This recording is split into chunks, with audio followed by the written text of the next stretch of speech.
క్రీస్తు ప్రభునందు ప్రియ సహోదరి సహోదరులారా, మనం ఈనాడు అపోస్తులైనటువంటి పునీత పేతురు, పునీత పౌలుల యొక్క మహోత్సవాన్ని కొనియాడుతూ ఉన్నాం. ఈ సందర్భంగా మీ అందరికీ పునీతులైన పేతురు పౌలుల మహోత్సవ శుభాకాంక్షలు తెలియజేస్తూ ఉన్నాను. యేసుక్రీస్తు తాను ఎన్నుకున్న 12లో ప్రథముడిగా పిలువబడినటువంటి సీమోను పేతురును నీవు కేఫావు అనగా రాయివి, పేతురు నీ మీద నా సంఘాన్ని నిర్మిస్తాను, నరక శక్తులు దీనిని జయింపలేవు అంటూ పేతురు గారికి ప్రథమ స్థానాన్ని ఇస్తూ తన శ్రీసభను పేతురుని కేంద్రంగా చేసుకొని నిర్మిస్తానంటూ ప్రభు పలకడాన్ని మనం చూస్తూ ఉన్నాం. ఈ విధంగా పేతురు యొక్క ప్రాధాన్యతను మనం గమనిస్తాం. అపోస్తుల యొక్క యువరాజుగా పిలువబడినటువంటి పేతురు తరువాత కాలంలో అపోస్తులందరికీ నాయకుడిగా ఉంటూ వారిని నడిపించినట్లుగా మనము చరిత్రలో గమనిస్తాం. ఆదిమ క్రైస్తవులు 120 మంది ఉన్నటువంటి ఆ సందర్భంలో పేతురు పవిత్రాత్మ ప్రేరణతో స్వార్థను ప్రబోధించి క్రీస్తుని గూర్చి ప్రకటించి ఆ సంఘాన్ని 5,000 మందికి అతి తక్కువ కాలంలో చేర్చగలగడం మనం గమనించినప్పుడు పేతురును దేవుడు ఏ విధంగా ప్రేరేపించాడో నడిపించాడో మనం గమనించవచ్చు. పేతురు యోర్దాను నది పరిసర ప్రాంతంలో గల బెత్సైదా అనే గ్రామంలో జన్మించాడు. ఆ రోజుల్లో యూదులకు చాలామందికి ఇంటి పేరు ఉండేది కాదు. అందుకే ఒక వ్యక్తిని గూర్చి వివరించేటప్పుడు అయితే అతడు ఏ స్థలం నుంచి అతడు వస్తున్నాడో లేదా అతని తండ్రి ఎవరో అన్న అంశాన్ని ఆధారంగా చేసుకొని అతనిని గూర్చి సంబోధిస్తారు. అందుకే యేసు ప్రభు యోనాపుత్రుడవైన సీమోను అని పిలిచాడు. అనగా సీమోను పేతురు యొక్క తండ్రి పేరు యోనా. తన సోదరుడైనటువంటి ఆంద్రియాతో కలిసి పేతురు జాలరి వృత్తిని కొనసాగించాడు. అయితే ఆంద్రియా యేసుక్రీస్తును గూర్చి చెబుతూ మేము మెస్సయాను చూచాము, నజరేయుడైన యేసువే ఆ మెస్సయా అని చెప్పి తన సోదరుడైన పేతురుతో చెప్పగా పేతురు వెంటనే తాను చేస్తున్న పనిని మానివేసి యేసుక్రీస్తు దగ్గరకు వెళ్ళినట్లుగా మనం సువార్తలలో గమనిస్తాం. క్రీస్తు శకం 29వ సంవత్సరంలో వారి యొక్క ప్రథమ గురువు అయినటువంటి బప్తిస్మ యోహాను హెరోడ్ యాంటిపస్ చేతుల్లో చనిపోయాడు. అప్పటి వరకు బప్తిస్మ యోహాను శిష్యులుగా కొనసాగిన వీరిద్దరూ ఎప్పుడైతే క్రీస్తును గూర్చి తెలుసుకున్నారో వారు క్రీస్తు వద్దకు వెళ్ళి క్రీస్తు శిష్యులుగా మారినట్లుగా మనం గమనిస్తాం. అన్నదమ్ములైనటువంటి సీమోను పేతురు ఆంద్రియాలు గలిలయ సరస్సు తీరములో ఒక రోజున వారు రాత్రంతా శ్రమపడి చేపలు పట్టడానికి ప్రయత్నించిన వారికి చేపలు దొరకలేదు. ఆ సందర్భంలో యేసుక్రీస్తు అక్కడికి వచ్చి సీమోను పేతురు పడవను వినియోగించుకొని సువార్తను ప్రబోధించి అటు వెనుక సీమోను పేతురుతో నీవు వల వేసి చేపలను పట్టమని ఆయన కోరాడు. వల పిగులునట్లుగా చేపలు పడ్డాయి. ఆ అద్భుతాన్ని చూచి సీమోను పేతురు అక్కడ ఉన్నటువంటి మిగిలిన వ్యక్తులందరూ కూడా చాలా ఆశ్చర్యపోయారు. తమకున్నటువంటి 20 సంవత్సరాల అనుభవంతో రాత్రంతా చేపలు పట్టడానికి వెళ్ళిన చేపలు పట్టలేనటువంటి ఆ స్థితిలో యేసుక్రీస్తుని యొక్క ఒక్క మాట మీద విధేయతతో వల వేస్తే వల పిగులునంతగా చేపలు పడడం చూసినటువంటి పేతురు తమకు ఆజ్ఞాపించిన యేసు సామాన్యుడు కాదని, అతని జ్ఞానము అతని అనుభవం చాలా గొప్పదని, అతడు సామాన్య మానవుడు కాదన్న విషయాన్ని గ్రహించాడు. అందుకే తన దీనస్థితిని గమనించి ప్రభు నేను పాపిని, నన్ను విడిచి వెళ్ళిపోండి అంటూ ప్రభువుకి విన్నపాన్ని చేశాడు. ఈ విన్నపంలో పేతురు క్రీస్తు యొక్క మహోన్నతమైన స్థితిని తన యొక్క దీనస్థితిని రెండిటినీ కూడా గ్రహించుకున్నట్లుగా మనం గమనించాలి. పేతురు మంచి మాటకారి, తొందరపాటు కలవాడు, చొరవతో వ్యవహరించేవాడు, గుండె ధైర్యం కలవాడు. అతని తల కంటే చురుకుగా అతని హృదయం పనిచేసేది.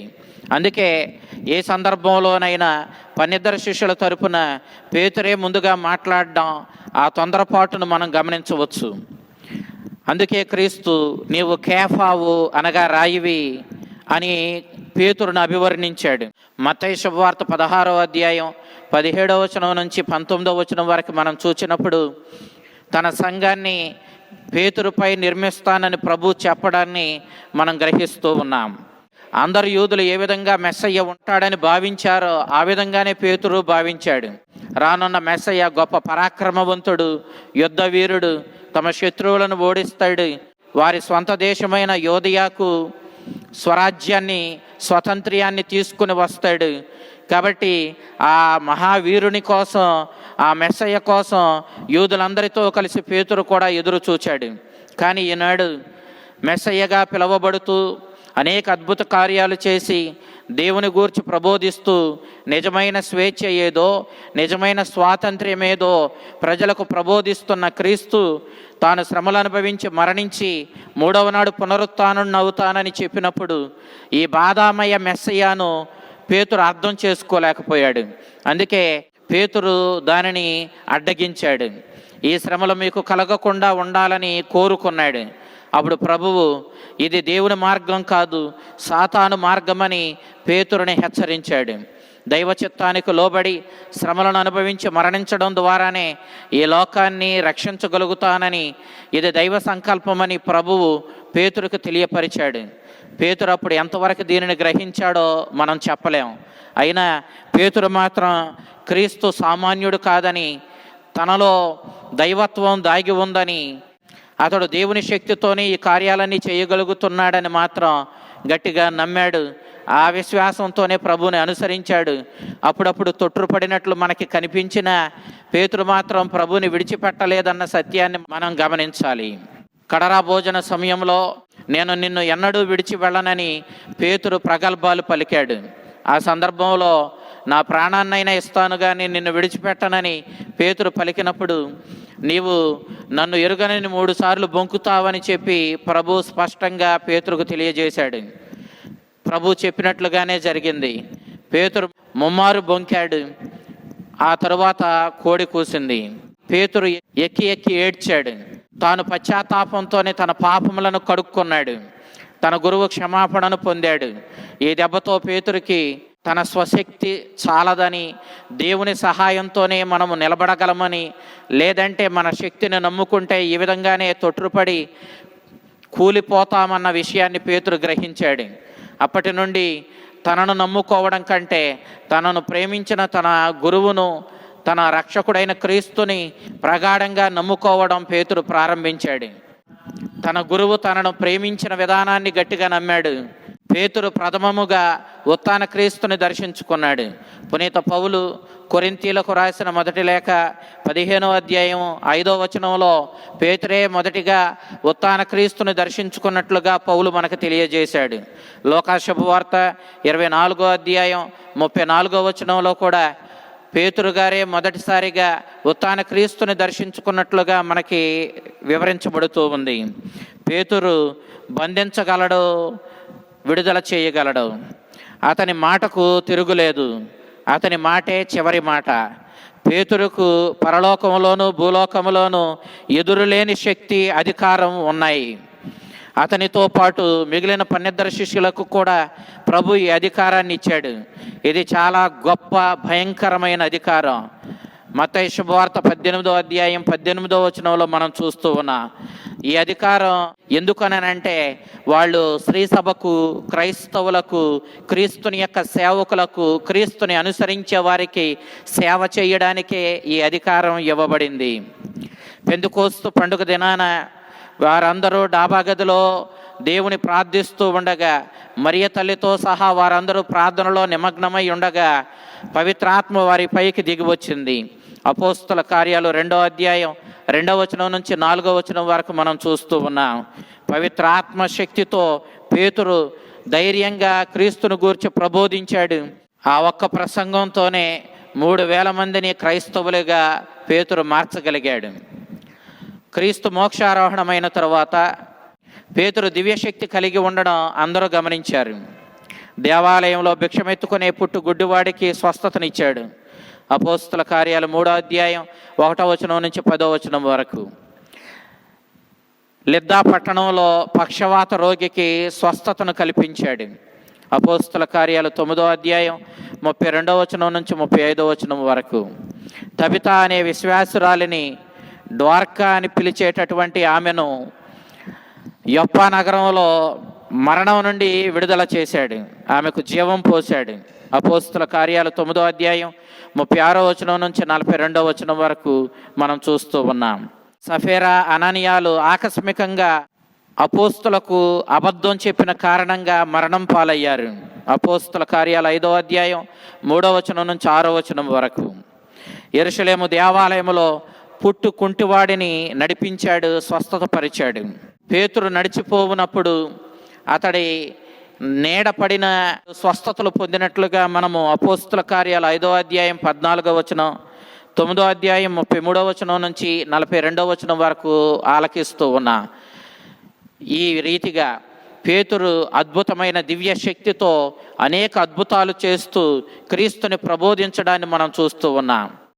ఈ విషయాలన్నీ గమనించినటువంటి యూదుల న్యాయస్థానం 71 మందితో ఉన్నటువంటి శాన్హెడ్రిన్ సభ్యులందరూ కూడా చాలా ఆందోళన చెందారు. యొప్పా నగరంలో గొప్ప దుప్పటి స్వర్గం నుంచి దిగిరావడం అనే గొప్ప దర్శనాన్ని పేతురు పొందాడు. దేవుడు సమస్త జాతుల్ని తనకు ఆమోదయోగ్యంగా క్రీస్తునందు మార్చుకున్నాడన్న సత్యాన్ని పేతురు ఈ దర్శనం ద్వారా తెలుసుకున్నాడు. అపోస్తల కార్యాలు 10వ అధ్యాయం 11వ వచనం నుంచి 16వ వచనం వరకు మనం చూస్తూ ఉన్నాం. అంతియోకియాలో పేతురు, పౌలులు ఇద్దరూ కూడా క్రైస్తవ జీవితం అనేది అన్ని జాతుల ప్రజలకు దేవుడిచ్చిన గొప్ప వరమని గట్టిగా ప్రబోధించారు. ఈ ప్రబోధానికి యూదులు చాలామంది అడ్డు తగిలారు. అన్యులు క్రైస్తవులుగా మారడం ఈ యూదులకు ఇబ్బందికరంగా మారింది. అందుకే వాళ్ళు పేతురు, పౌలులను వ్యతిరేకించారు.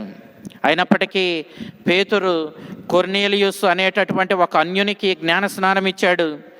అంతేకాదు అన్యుల ఇళ్లకు వెళ్ళి వారితో కలిసి భుజించాడు. ఈ రీతిగా దేవుని యొక్క విశాలమైనటువంటి మనసును, దేవుని యొక్క రక్షణను సమస్త జాతులకు ఇవ్వడమే దేవుని యొక్క సంకల్పం అన్న విషయాన్ని పేతురు చాలా గట్టిగా ప్రబోధించాడు. పేతురు, పౌలులు తమ యొక్క ప్రేషిత సేవలో ఒకరినొకరు చాలా గౌరవించుకున్నారు.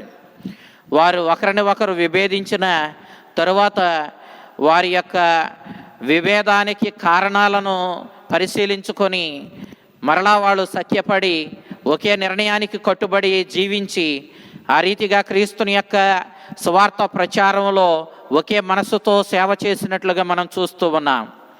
రోము నగరంలో మొదటి క్లౌదియుస్ అనేటటువంటి రోమియ చక్రవర్తి క్రీస్తు శకం 41 నుంచి 54వ సంవత్సరం వరకు పరిపాలించాడు. రెండవ చక్రవర్తి నీరో చక్రవర్తి. ఇతడు 54వ సంవత్సరం నుంచి 68వ సంవత్సరం వరకు రోమును పరిపాలించాడు. ఇతడే రోము నగరాన్ని తగలబెట్టినట్లుగా మనం చరిత్రలో చూస్తూ ఉన్నాం. ఈ నీరో చక్రవర్తి కాలంలోనే క్రైస్తవులకు వేద హింసలు చెలరేగాయి. పేతురు గారి హింసలకు భయపడి రోము నగరాన్ని వదిలిపెట్టి వెళుతూ ఉన్నట్లుగా ఒక సాంప్రదాయం మనకు తెలియజేస్తూ ఉంది. ఆ విధంగా పేతురు గారు వెళ్ళిపోతున్నప్పుడు యేసుక్రీస్తు రోము నగరంలోనికి నడిచి వస్తున్నట్లుగా మనం చూస్తున్నాం. అప్పుడు పేతురు గారు ప్రభువుని అడిగారు, ప్రభువా మీరు ఎక్కడికి వెళుతున్నారు అని. అప్పుడు యేసుక్రీస్తు చెబుతూ ఉన్నాడు, నేను రోము నగరానికి వెళుతూ ఉన్నాను అని. ఆ దెబ్బతో పేతురికి వాస్తవం అర్థమయ్యింది. శ్రమలనైనా సహించి క్రీస్తుని ప్రబోధించాలి, కానీ శ్రమలకు భయపడి క్రీస్తుని ప్రబోధించకుండా, ఆయన రక్షణను అందించకుండా అనేక ఆత్మలను వదిలిపెట్టి వెళ్ళిపోవడం సమంజసం కాదని పేతురు గ్రహించాడు. రోము నగరంలో పేతురు తన సువార్తను ప్రబోధించాడు. రోమియ సైనికులు పేతురును బంధించి చీకటి కొట్టం లాంటి తులియను చెరసాలలో బంధించారు. అతన్ని గొలుసులతో సంకెళ్ళు వేసి స్తంభానికి కట్టి 9 నెలలు అక్కడే బంధించి ఉంచారు. ఆ సందర్భంలో కూడా పేతురు సైనికులకు సువార్తను ప్రబోధించాడు. చివరకు జూన్ నెల 29వ తారీఖు యుసేబియుస్ అనేటటువంటి చరిత్రకారుని యొక్క లెక్క ప్రకారం పేతురు తలక్రిందులుగా సిలువ వేయబడి చంపబడ్డాడు. తన గురువు చంపబడినట్లు తలను పైకి ఉంచి కాళ్లను క్రిందకు ఉంచి సిలువ వేయబడడానికి పేతురు అభ్యంతరం చెప్పాడు. తన విన్నపాన్ని ఆలకించినటువంటి సైనికులు అతని తలను క్రిందకు ఉంచి కాళ్లను పైకి ఉంచి సిలువ వేసి అతన్ని చంపారు. ఈ రీతిగా పేతురు తన జీవితాన్ని పూర్తిగా క్రీస్తుకు అంకితం చేసుకొని ఒడిదుడుకుల మధ్య కూడా క్రీస్తు యందు విశ్వాసంతో జీవించి క్రీస్తు యందు ప్రగాఢమైన విశ్వాసంతో ప్రాణార్పణం చేసి తన రక్తాన్ని ధారవోసి ఈనాడు విశ్వశ్రీ సభ ఈ విధంగా వృద్ధి చెందడానికి ముఖ్యమైన మూల నాయకుడిగా, మూల స్తంభంగా మనకి కనిపిస్తూ ఉన్నాడు. శ్రీసభ నిర్మాణంలో ముఖ్యమైన 2 మూలరాయిల్లో మనము మొదటి మూలరాయి అయిన పేతురు గురించి ఇప్పటివరకు ఆలకించాం. ఇక మనము పౌలు గారి దగ్గరకు వచ్చినప్పుడు, పునీత పౌలు తార్సిస్ పట్టణంలో జన్మించాడు. ఈ పట్టణం విద్యకు, కళలకు నిలయంగా ఉండేది. పౌలు గారు అతడు స్వతహాగా యూదుడు. అయితే యూదులలో పరిసయ్యుల వర్గానికి చెందినటువంటి ప్రగాఢమైన విశ్వాసం కలిగినటువంటి మతాచారాలను పాటించేటటువంటి ఈ వర్గానికి చెందిన పౌలు గారు రోమియ పౌరసత్వాన్ని కూడా కలిగి ఉన్నాడు. పౌలు గారి యొక్క తండ్రి తాను రోమన్ సామ్రాజ్యానికి చేసినటువంటి విశిష్ట సేవకు గాను రోమియ పౌరసత్వాన్ని అతడు కలిగి ఉండడం, తండ్రి నుండి పౌలు గారు కూడా ఈ రోమియ పౌరసత్వాన్ని పొందుకోవడం మనం ఇక్కడ గమనిస్తూ ఉన్నాం. ఒక పరిసయ్యుడైనటువంటి యోధ ధర్మశాస్త్రాన్ని నిష్టగా పాటించేటటువంటి వర్గానికి చెందినటువంటి పునీత పౌలు తన జీవితంలో ధర్మశాస్త్రాన్ని చాలా నిష్టగా అధ్యయనం చేసి ధర్మశాస్త్రాన్ని తూచా తప్పకుండా పాటిస్తూ నిష్టతో కూడినటువంటి మతాచారాలను పాటించే వ్యక్తిగా మనకి కనిపిస్తాడు.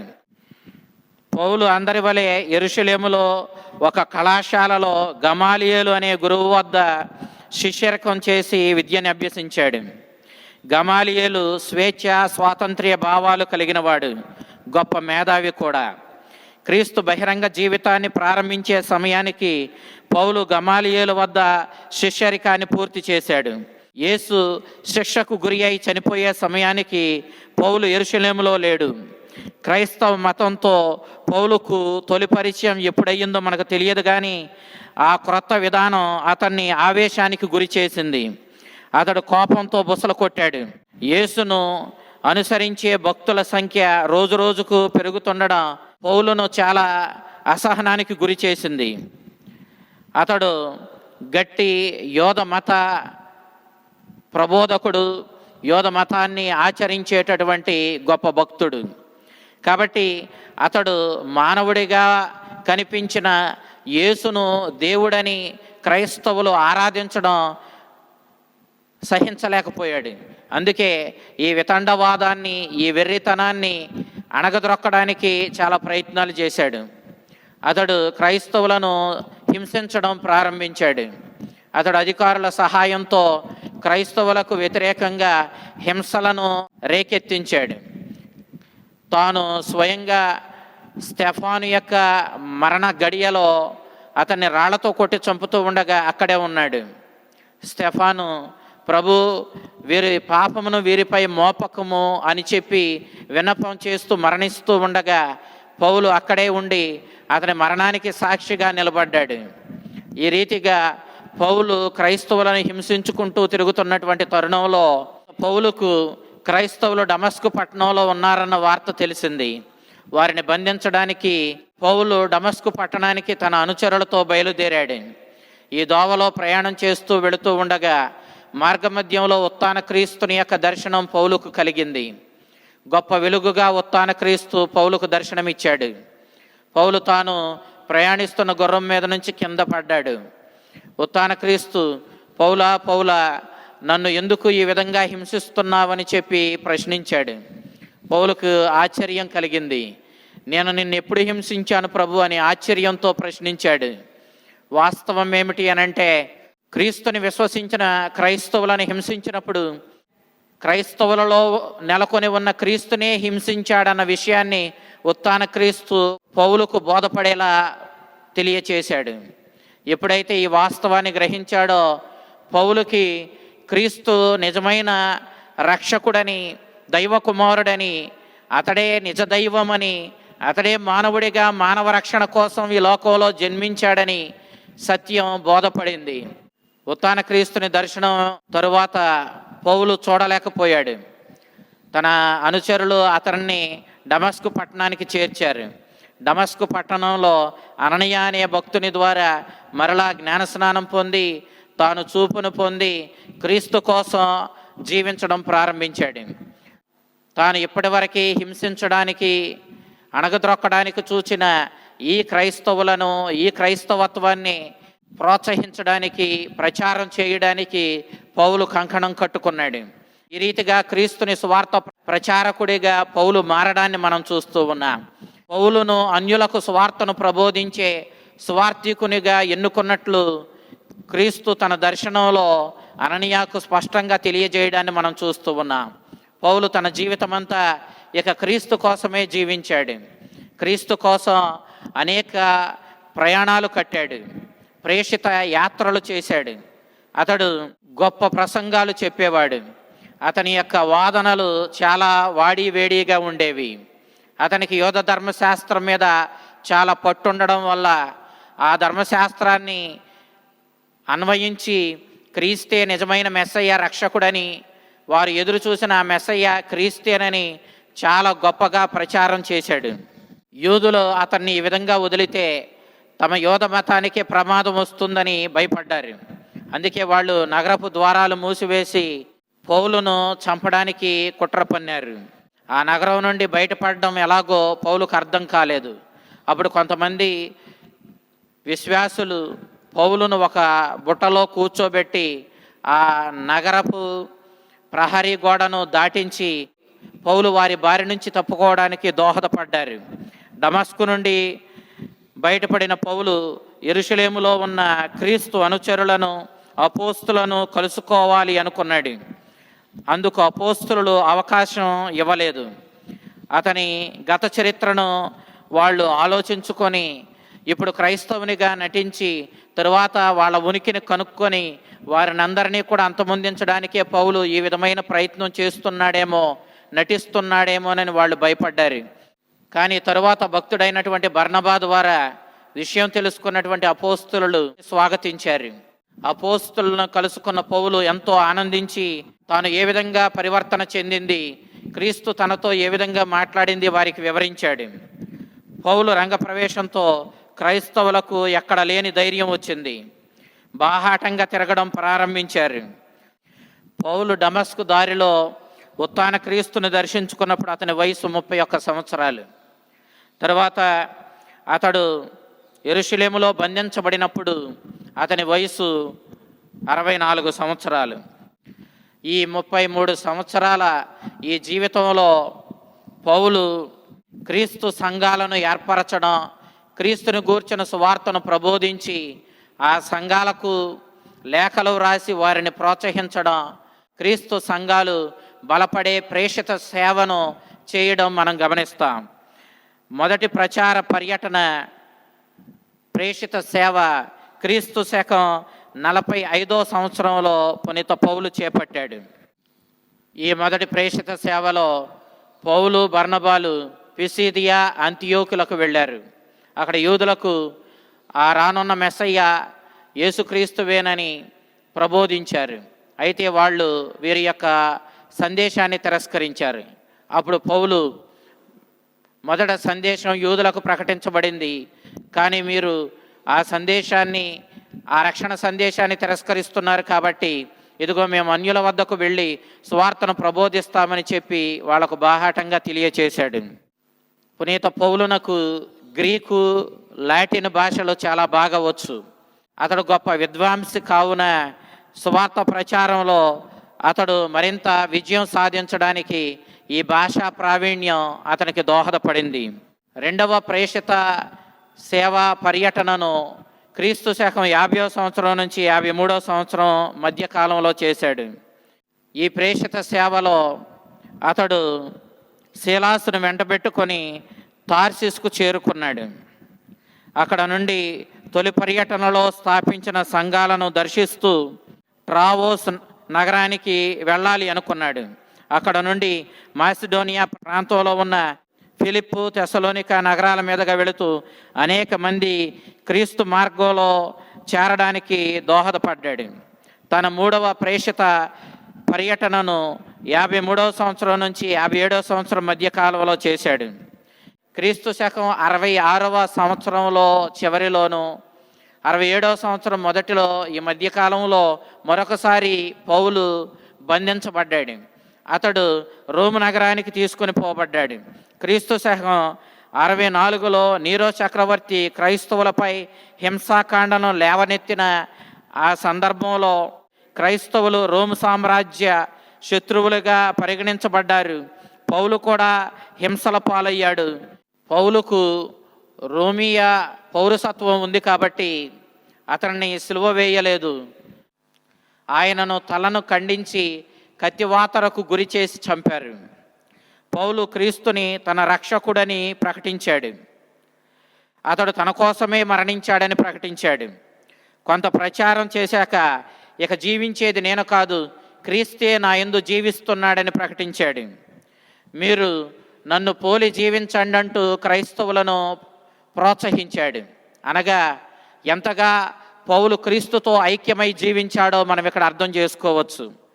తన జీవితమంతా క్రీస్తు కోసం జీవించిన పౌలు కడన నా పోరాటం ముగిసింది, నా పరుగు పందెం ముగిసింది, విశ్వాసం నిలబెట్టుకున్నాను, నీతి కిరీటం నా కోసం ఎదురు చూస్తూ ఉంది, నీతి సూర్యుడైన ఆ క్రీస్తు నాకు ఆ కిరీటాన్ని ఇస్తాడంటూ ప్రకటించాడు.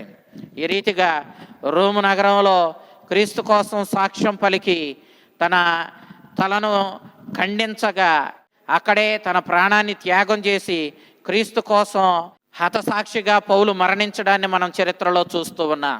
ఈ రీతిగా పేతురు పౌలులు ఇద్దరు క్రీస్తు కోసం జీవించారు.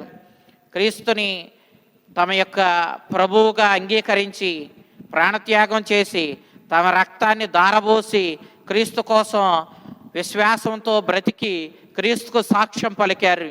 ఈనాడు విశ్వ శ్రీసభకు పునాదులై శ్రీసభ నిర్మాణంలో ప్రాముఖ్యమైన పాత్రను పోషించి హతసాక్షులుగా క్రీస్తు కోసం ప్రాణత్యాగం చేసిన ఈ గొప్ప పునీతులు మనందరి జీవితాలకు గొప్ప ఆదర్శం. వీరి ప్రార్థనా సహాయాన్ని అడుగుదాం, మన విశ్వాసాన్ని బలపరచమని అడుగుదాం. వారి ఆదర్శాన్ని స్వీకరించి మనం క్రీస్తుకి సాక్షులుగా జీవిస్తూ క్రీస్తుకు ప్రాధాన్యతనిచ్చి వారి వలె జీవిస్తూ మన జీవితాలను ధన్యం చేసుకున్న అంతటి అనుగ్రహాలను మనందరికి ప్రసాదించమని ఆ ఉత్థాన క్రీస్తుని ప్రార్థన చేసుకుందాం. ఆ కరుణామయుడు, మరణాన్ని జయించిన మృత్యుంజయుడు తన అపోస్తులకు ఇచ్చినటువంటి ఆత్మీయమైన వరాలు మనకి ప్రసాదించి పునీత పేతురు పౌలుల ప్రార్థనా సహాయంతో వారి ఆదర్శంతో మనల్ని నింపి మన జీవితాలను ధన్యం చేయునుగాక. ఆమేన్.